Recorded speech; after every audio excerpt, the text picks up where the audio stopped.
ఆంధ్రోళ్ల దోపిడీ వల్లే 60 ఏళ్లు అణచివేతకు గురయ్యామంటూ కామెంట్స్.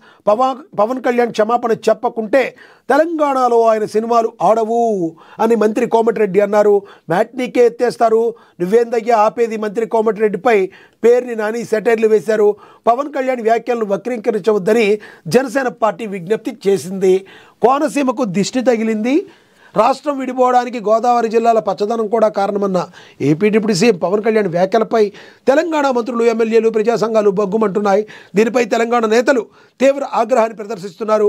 తెలంగాణ ప్రజల దిష్టి ఏపీకి ఎందుకు తగులుతుందని, పవన్ కళ్యాణ్ ఉప ముఖ్యమంత్రి కావడం వల్లే ఏపీకి దిష్టి తగిలిందని, ఆ వ్యాఖ్యలు ఉపసంహరించుకోవాలని, బేషరతుగా క్షమాపణలు చెప్పాలని మంత్రులు, నేతలు ఫైర్ అవుతున్నారు. పవన్ కళ్యాణ్ తెలంగాణ నుండి తరిమి కొడతామని, సిగ్గుంటే తెలంగాణ నుండి వెళ్ళిపోవాలంటూ పలువురు నేతలు తీవ్ర వ్యాఖ్యలు అయితే చేశారు. అంతకుముందు పవన్ చేసిన వ్యాఖ్యలకు బీఆర్ఎస్ నేత Jagadish Reddy, Jadcherla Congress MLA Anirudh Reddy, Congress MLC Balmuri Venkat counter ఇచ్చారు.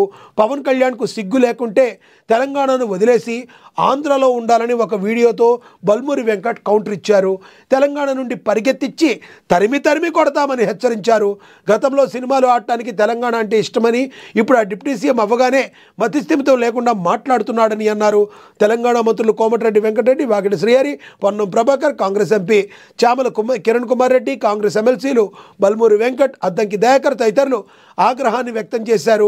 ఆయన వెంటనే క్షమాపణ చెప్పాలని తెలిపారు. జనసేన పార్టీ చూస్తే విజ్ఞప్తి చేసింది.